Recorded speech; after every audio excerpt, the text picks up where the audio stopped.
Welcome into Clippers Live Postgame, presented by Hyundai here on FanDuel Sports Network. The Clippers get it done in front of a raucous crowd here at Intuit Dome. 115-114 over the Nuggets. Clippers get their first win in 3 tries against the Nuggets so far this season.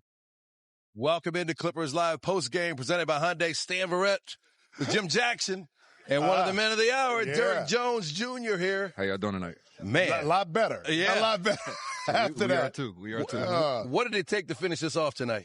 Everything. We just had to go out there and give it everything we had. We know that they're a good team, and we know that two-man game that they go to at the end of the game is one of the best two-man games in the league right now. So we just knew we had to lock in on that, and when it come down to the wire, just make our shots and just try to put as much pressure on the defense as we can. What made this game different? Because this team has struggled against Denver, but I was interested to see with the new roster how we would match up, and only 114 points for that team. So what was different? Like I said, we just locked in on the defensive end. Me, KD, Ben, J. Mill, everybody picking up full, trying to make it a hard time for their ball handlers and trying to speed them up, make them make mistakes early in the possession so that we can get out on the break and have some fun.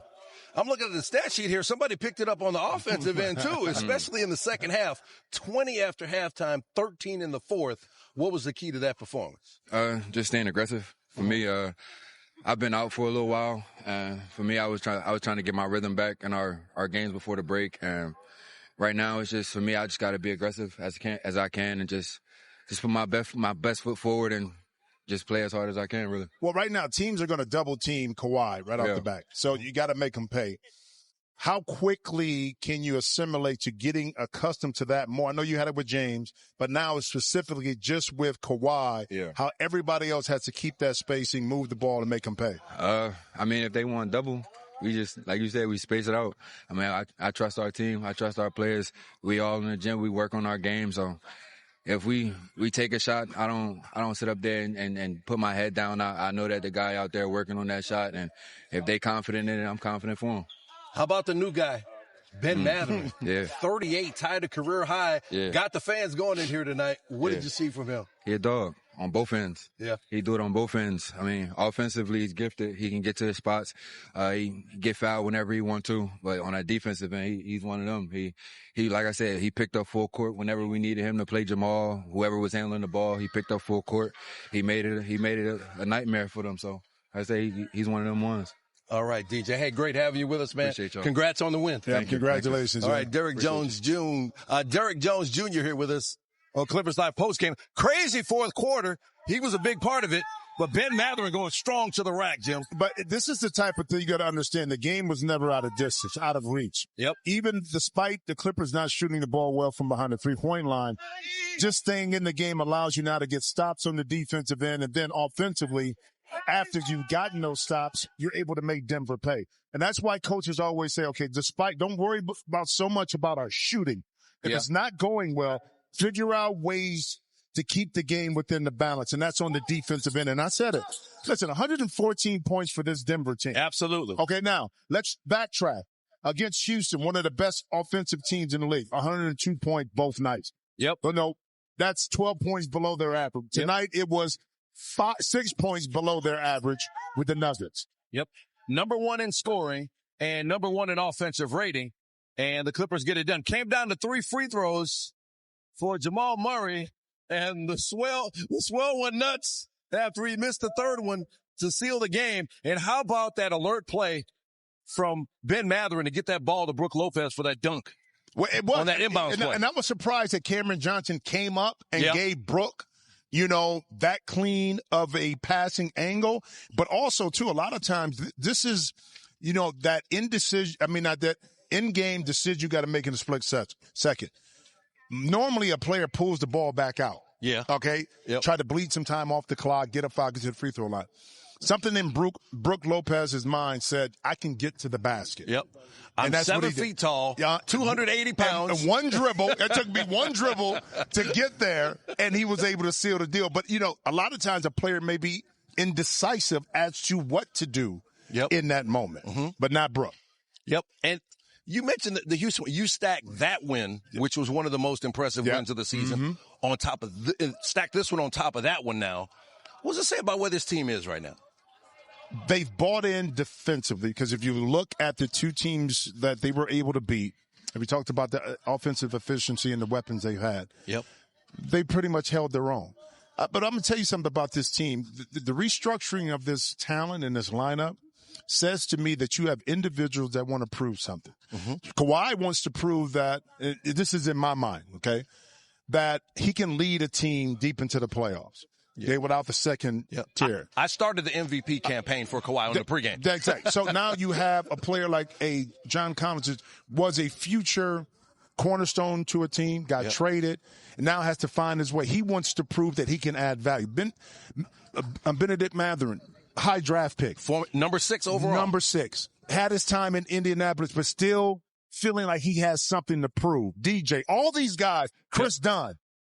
So you have a team full of players who now I think are galvanizing together as let's all prove something together on how valuable we can do or be together by winning game. Ty Lue said he was just going to let Bennedict Mathurin be himself. He's a born scorer. He put up 38 to tie a career high, most points ever by a reserve in a home debut with the Clippers. He surpassed Jamal Crawford with that. He was just fantastic all night. Well, he was, but you could see the difference in his rhythm. And maybe by playing the 2 or 3 other games, he had the All-Star break. He can reset, gather his bearings, feel good about where he's at, take some of the pressure off. Because anytime, I've been traded in the middle of the season, especially the first time. Mentally can be taxing on you because everything is just thrown out of whack with regards to how you prepare for a game, mentally and physically. But he's got a sea leg. You can tell his body language was much more relaxed and how he played. He sought out where, in the offense, I can get my shots. And smartly, Ty Lue put the ball in his hands. Absolutely. Okay. And that says a lot in your 4th game. And then down the stretch, having both Kawhi Leonard and Bennedict Mathurin on the floor at the same time creates a lot of problems for defense. Well, it does because with the ball in Kawhi's hands, they're going to send a double team. Absolutely. Okay? So he got up off of it. With Ben, he can initiate, and now if they help, he can kick it to Kawhi, and that's a little bit more of a difficult double team when it comes to the second side and Kawhi can attack, okay?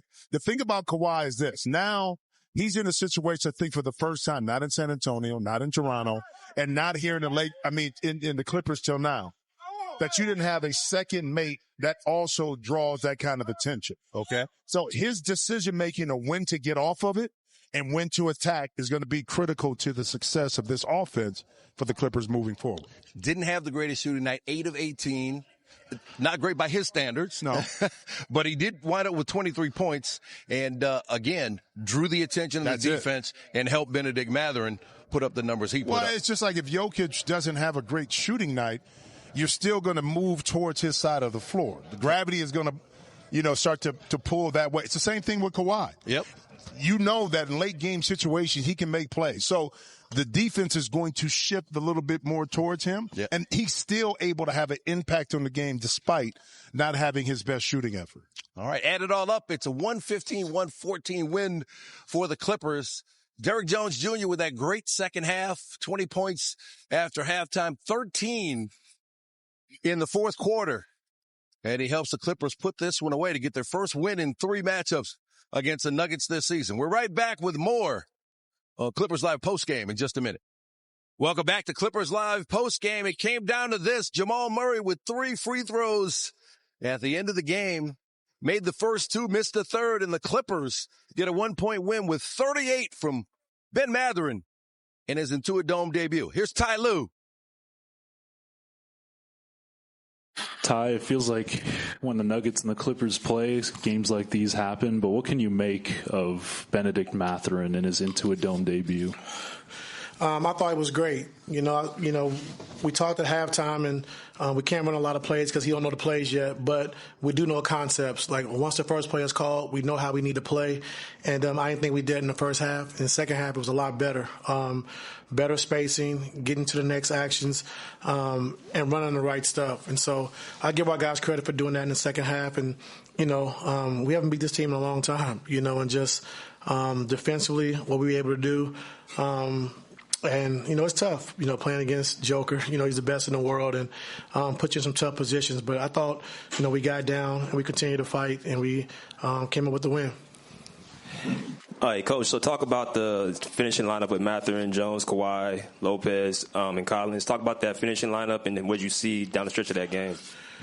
Just went with what was working. Ben had it going, all night. Brooke did a great job on Joker. Just his size was really good. I thought Giannis came in and battled, as well. And, JC, he made a few great interior passes for dunks and layups for DJ and for Brooke on the post-ups because they were double teaming them. So just like I said, it was a total team win.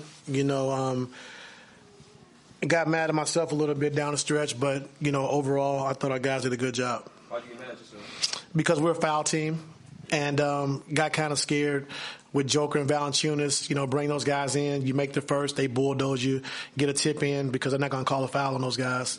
So it was a hard one, so I apologize to the team and just let them know that we are a foul team, and so we got to be better with that. And so I took responsibility.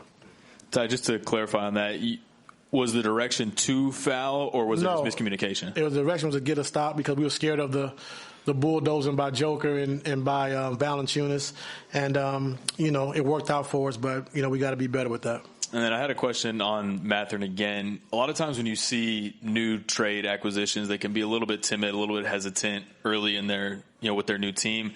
Was there a conversation with him, or is this just a product of the type of player he is, just the aggression that we're seeing? Yeah, the conversation was the first game in Houston. I thought he came out really passive. Turned down some shots, wasn't aggressive. And so I pulled him to the side during the timeout and said, you got to be aggressive. You got to be who you are. And, we'll figure out the rest, and so we need every bit of it tonight. Him being aggressive, getting to the basket, getting to the free throw line, and making some big shots for us. If that's who he is, the Clippers will take it every night. Bennedict Mathurin tying a career high with 38 tonight to lead the Clippers to a 1-point win over the Nuggets. We're back with more in just a minute.